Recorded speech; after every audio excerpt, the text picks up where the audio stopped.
Tracy McLeod with First Centennial Title here at Glen Eagles Fine Dining in Carson City, our Nevada state capital. Today we're going to have part 2 of a 2-part series of What's Up Carson City. We are going to be exposing some of the best kept secrets of Carson City. Stay tuned, you're going to really enjoy this 30-minute segment. Hello, I'm Rose Echeverria from First Centennial Title, and joining me today are my guests, Jennifer Budge from the Carson City Parks and Recreation, Nancy Polson, City Manager for Carson City, and Lori Bagwell, our Mayor-elect here in Carson City.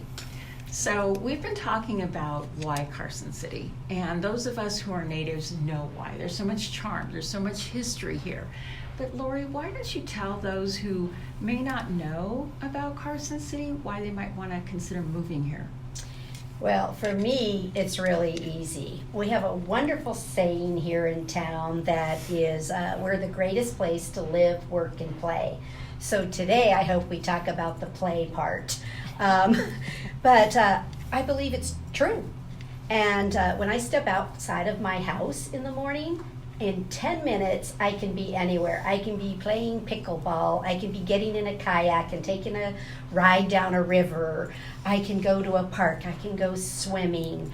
There is nothing, a trail, right? Peace, tranquility. You have it all right here if you want it. And I think that is the beauty of Carson City, is that your entire family can enjoy it, or you can personally just take a bicycle ride all by yourself. But it's just a great place to live and play. I couldn't agree with you more. Since we've been sitting here, we have seen deer come through the backside and leap over the fence. My heart leaped when I saw that. It was so exciting. But Nancy, I want you to tell us more about why Carson City is the best place to live. Well, building on what Lori just said, I think the number one thing is our quality of life. And how did we achieve that quality of life? Well, you have to go back to around the mid-90s when a group of citizens and businesses worked together in a grassroots effort to develop a plan for a sustainable funding source to improve and maintain the quality of life in Carson City.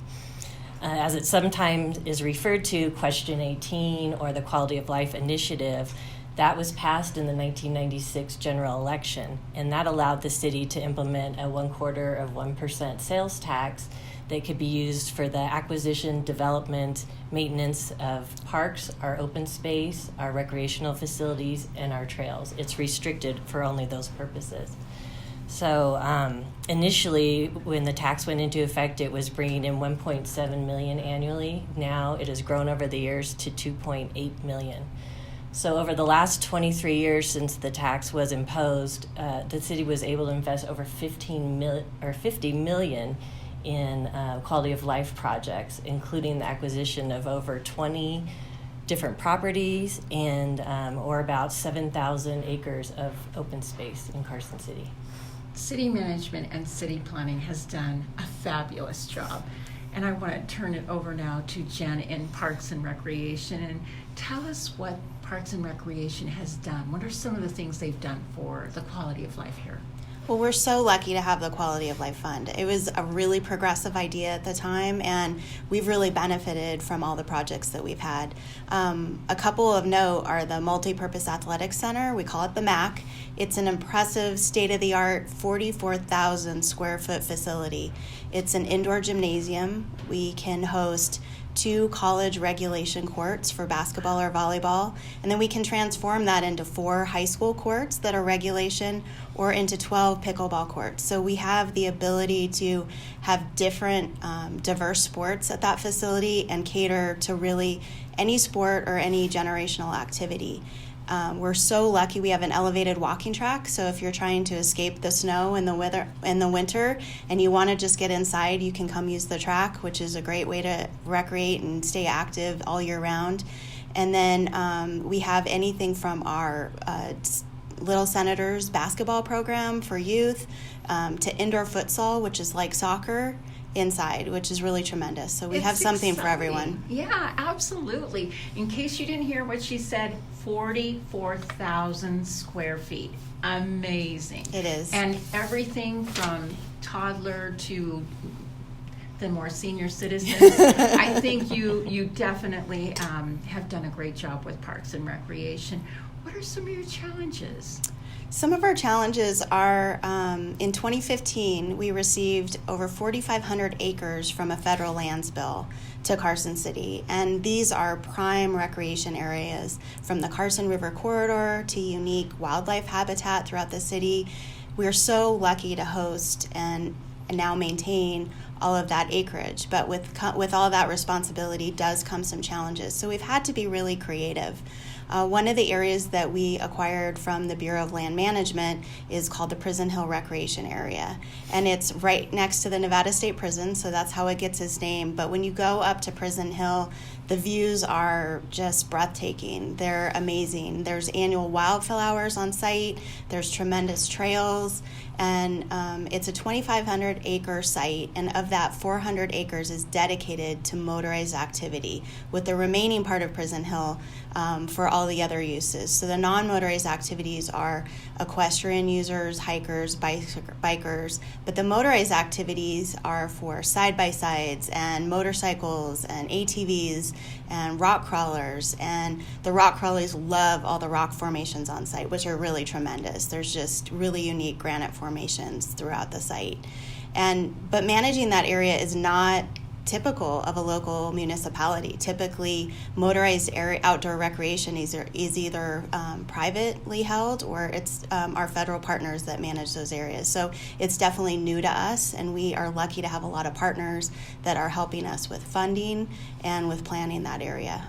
So the challenges you face are more financially, because it sounds amazing. It's really a tremendous area, but it does require staff and financial resources to make that happen. So we work with the Nevada OHV Commission, the Recreation Trails Program, the Off-Highway Vehicle Council, which is a national program, nonprofit, that partner with us to help fund and help manage that area.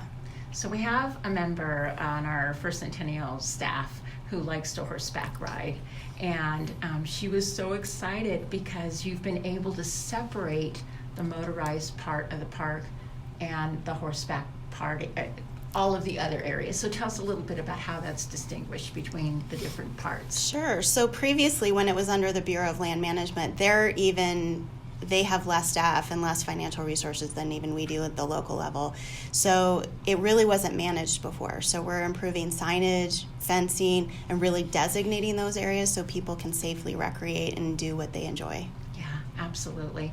So I'm not familiar totally with some of these areas, and I want to go back to that 44,000 square foot. Where is that? I mean, I would definitely drive to Reno to partake in the prison park, because I want to check out the prisoners. No.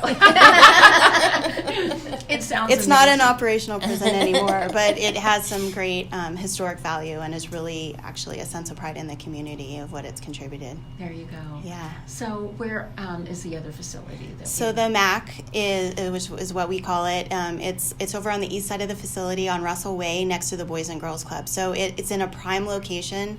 We also have a senior living community that's right next door, so we can access a great portion of the senior community as well as the local youth. These are all really great secrets that have become known to me today. But Nancy, you've got a few more best kept secrets of Carson. Would you mind sharing Yes. those? So what I think is one of the best kept secrets is the Silver Saldo Ranch, and that is on the southeast side of Carson City along the Carson River. It's a beautiful area to hike, bike, and you can ride horses, all while taking in the scenic beauty of the surrounding mountains and the green meadows. Last December, the ranch, with its old-fashioned country charm, was the perfect backdrop for a Carson City homestead holiday. And once again, businesses and residents came together working with the city to make this family-friendly event, and which featured horse-drawn carriage rides. The kids could do crafts and letters to Santa, and of course take pictures with Santa, and also there was live holiday music. There was over 10,000 feet of Christmas lights, and all the decorations were handcrafted just to keep with the authentic country feel. To me, when I looked at it, all I could think about was a Hallmark Christmas movie. Right. It's just like you just transcended into the movie. So, and many others thought it was so amazing that it received a Nevada Recreation and Park Society award for that event. Congratulations to Yeah. you in Carson City. That's great. Thank you. Yeah. So you've done such a great job. Have there been any other surprises? Well, one of the surprises, Carson City, with its Western feel and its small town charm, has been the location for several movies that have been filmed. Going back to the 1970s, The Shootist with John Wayne was filmed in Carson City. Just last year in 2019, The Mustang was filmed at the Nevada State Prison, where you'd like to go to work.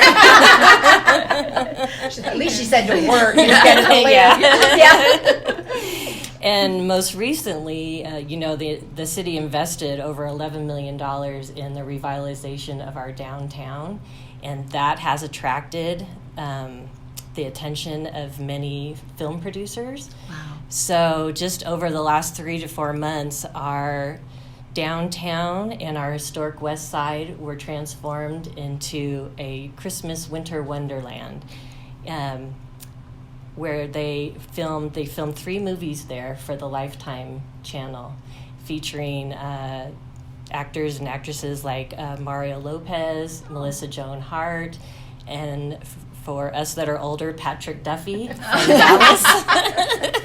We're Has super he changed excited. much? No, he still looks good.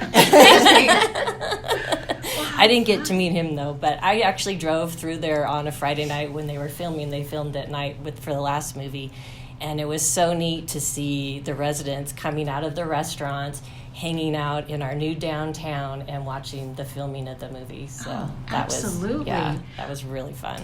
I love driving through Carson and seeing the baskets of flowers hanging and the deer everywhere, and you go down to the Capitol and the statues that haven't been touched yet, it's absolutely beautiful.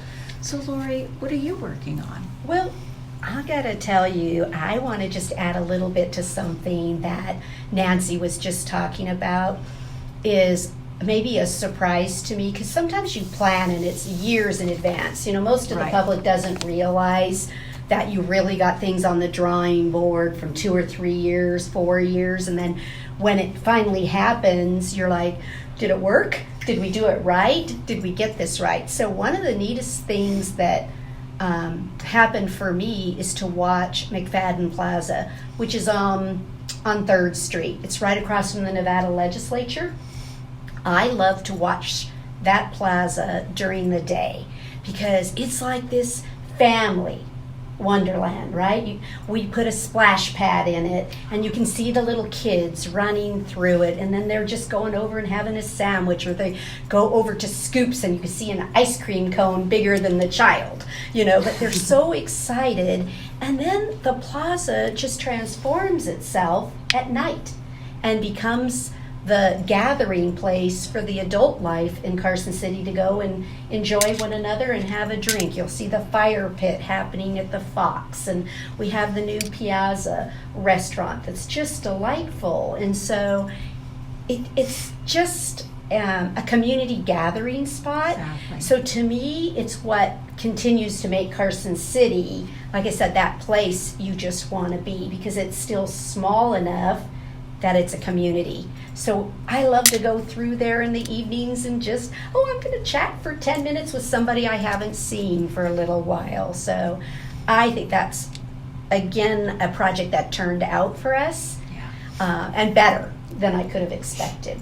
And then what are we working on right now? We're close to where I live, so we've been talking a little bit about Prison Hill. We had a $1.8 million grant that we received, which we love to do in Carson City. I'm here to tell you we never miss an opportunity to use that quality of life funding that we've been talking about, the Question 18, to do matches, volunteers, community coming together and seeing what dollars we can bring which helps us with some of our challenges, right? Sure. We don't have enough money really in the community to accomplish it all, so we're happy to have some federal partners or anyone else that'll come to the table. So on October 30th, we will be actually doing our ribbon cutting and grand opening for our Carson River Trail Phase 2. So it's super great. You're gonna, oh my gosh, it's gonna hook, is that a good word? Yes. But it is, right? Connect. I better have a better word. Okay. We're gonna connect the Mexican Ditch Trail, the Riverview Park Trail, and the Empire Ranch. Wow. So out in that area of Silver Saddle Ranch, and it's just you can do more. Of the outdoors. All of the outdoors and go from one to the other, so you don't have to get in your car, right? Ride your bike, walk, ride a horse, all those great things. And I think it's going to be one of our more accessible locations because it's being currently built, so we're able to do a few things that maybe more people in the community can enjoy than some of the more difficult or tougher trails. So I look forward to expanding the opportunities for everyone that lives here. And then we really are going to turn our steam onto doing some more connections. And one of the fun ones that we think we're going to be able to accomplish is a Capitol to Tahoe trail. Oh. Again, wouldn't that be exciting Yes. if we can get it done? I'm telling you, we have one of the greatest groups. Muscle Powered is an organization in town that is a tremendous partner. They really believe in the trail system and helping people recreate. It's just a main piece of those. So we're working with the Nevada State Park, some Forest Service land, and we're going to get all these agreements because all these governments are going to work together. It's going to be a piece of cake. Do you all believe me? But we're going to do it so that we're calling it Capitol to Capitol Trail because in the end we want to go to Sacramento and just really be able to. Again, Carson City is the place. It's just the place. We recently bought 206 acres. We called it the HAM acquisition that we used that quality of life funds to do. And so we're gonna hook that in. So that needs a little bit of work, but and Muscle Powered, isn't that just the greatest name of an organization? Because it fits them. They're out there with their shovels and everything else, and that's what they're doing. They're helping us align trails to do the connectivity. So I'm super excited about that one. We have about 70 miles of trails. I think that's just phenomenal. It is amazing. And so absolutely amazing. That's what we're working on. All right. So we've talked a lot about the outdoors. Jen, could you tell us, COVID's affected everything. How's it affected some of the outdoor living here? You know, COVID has affected everyone, not just our staff, but our entire community, and we fully recognize, how hard that's been. And we want to be, part of the solution in helping, lift people up during a really difficult time. And we've seen unprecedented use of our parks, trails, and open space during this time. I've never seen the trails busier, which has been such a great relief. And I think, parks isn't always seen as an essential service, but it really is true, I think, to the community that we are. And we're so proud and honored to be able to provide a safe place for people to go outside and recreate and help with their mental and physical health. It's really, really important right now. And we have more than 8,000 acres of parks, trails, and open space in our park system. So we provide a lot of places for people to go outside and safely recreate, which is truly tremendous. And part of this is our amazing staff. We have the most creative, energetic, and wonderful staff that you could ever have. And we're not only reimagining our recreation centers to be able to safely recreate indoors, but reimagining our programming. So we have some really great plans coming up, especially for the fall and the Halloween holiday and Nevada Day to celebrate our great state. But we have a drive-through Halloween event coming on at Centennial Park, which is great because typically we have an indoor event at our community center and we aren't able to do that. So we're just bringing that event outside and really engaging the community where they'll decorate their cars and they can dress up and still have a great Halloween activity for youth and the community, but in a safe manner. We've also are partnering with the Railroad Association from Carson City, and we're going to have the Carson City Ghost Train at Mills Park. And we have a wonderful railroad within Mills Park, and it's a great activity for youth. And we're going to have advanced ticket sales, so we'll keep our numbers small, but still provide that safe recreation space for people. And then we have the most amazing park rangers. They are wonderful, and they're super creative, and they've been doing monthly full moon hikes for the community, and we just have small groups. You can sign up online and safely recreate with people and still get outside, exercise, and enjoy the outdoors and have a guided hike and some wonderful stories from our park rangers. So the full moon, it has to be a full moon. Yes. Okay, how long does this hike take? So there's 3 different time slots you can sign up for at different times, so that way when people are coming in from their hike, they're not really interacting too much and we can maintain social distancing. Sure. But it's about an hour hike, and each hike is different, all ability levels. So some hikes are great to bring smaller children with. The next one's at Sea Hill, which is October 1st, but we'll have one every month with our park rangers. I love it. Yeah, it's so Being much from fun. Tahoe, we used to go to Apple Hill. Why go to Apple Hill when you've got so much right here in Carson And the City? one at Sea Hill, which is just a tremendous landmark in our community, has the most amazing views at night, and it's just such a special time. So even if it's cloudy and you can't see the full moon, it's still a special experience that you can have. Yes, amazing. Thank you. So, Nancy, tell me about the current population and a little bit about the demographics in Carson. Not that it matters to me. I'm ready to move. Yes, you. All right. Well, you'll fit right into So one of these plus one. categories. Yeah. Yeah. So the population of Carson City is a little over 55,000. It's hovered around that for several years. It doesn't fluctuate too much. Broken down by age group, what I found was interesting was the age groups all, are pretty even. So for under 20, 23% of the population is under 20, 24% is 20 to 39, 27% is 40 to 59, and 26% is 60 and over. That is So, impressive. yeah. That is so impressive. There's like a quarter of each almost generation type thing. Yeah. That is great news. I Yeah, that was I really think cool. that's probably something that the community maybe gets a little bit wrong. They think we're an older community, and yet we really are stratified across the spectrum there at just about 25% each. So Yeah. I think Yeah. that's probably a surprising statistic to most of our residents. Okay, Jennifer, this might be a big question, loaded question for Okay. you, but I've become so fond of the deer. I mean, I come and they're everywhere, and I know Ron on my team, we both, our hearts just like, jump every time there's a deer, whether they're Right. jumping or not. So what's being done to preserve the wildlife here? Well, the deer are part of the natural landscape here in Carson City. If you live on the west side, you have embraced the deer, like it or not, and they're just amazing. And it's something so surprising and special, even to a native Nevadan like myself. It's so nice to see. And we have a lot of partners. We're really dedicated to working with the Nevada Department of Wildlife, Ducks Unlimited, the Audubon Society, and so many more. A lot of our land acquisitions have been focused on preserving wildlife habitat, especially in the Carson River corridor.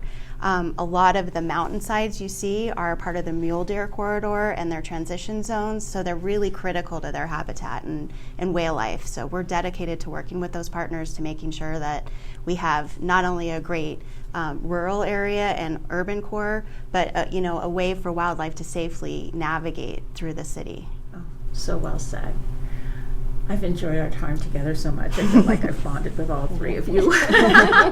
In one You're going to be word- our neighbor soon. Yes, Yeah. my husband, I'll go home and let him know Yeah. we're moving. In one word, would each one of you tell why you think people should live here? I'm going to start with Jen. One word? Parks. Views. People. And I want to take just one moment to talk about the people, because one of the things we haven't discussed today that is another reason I pick people. We have the greatest volunteers in Carson City. If there is a project that needs to be done, they're at it. You know, we can say we're going to go work day Saturday morning at such and such a trail, and literally people will bring their own supplies and say, we're here, we're going to do that. We just had some conversions at Mills Park with the pickleball group that said, we'll raise the money, we'll come and we'll do the hard labor work. And they did. And we're going to have, what, 2 more courts? Four. 4 more courts are in process right now. We have, I would be remiss if I did not talk about our brand new disc golf course. It is spectacular, all ages again, and that was nothing but sweat equity. Those people worked so hard to create views, vistas, and recreation. So Where's it's, that at? oh my gosh, it's so going out Highway 50 and you make a right on Flint. It's just about at the edge of Carson City, and it's on the right hand side, and it is brand new. Go check it out. You won't regret it. But it was done because of the people. So that's why my word's people. Oh, well, definitely your hearts, each one of you, for what you do, are a great reflection of Carson City and the people that live here. Thank you so much. We hope you've enjoyed it. We'll have more for you coming up next month. Thank you.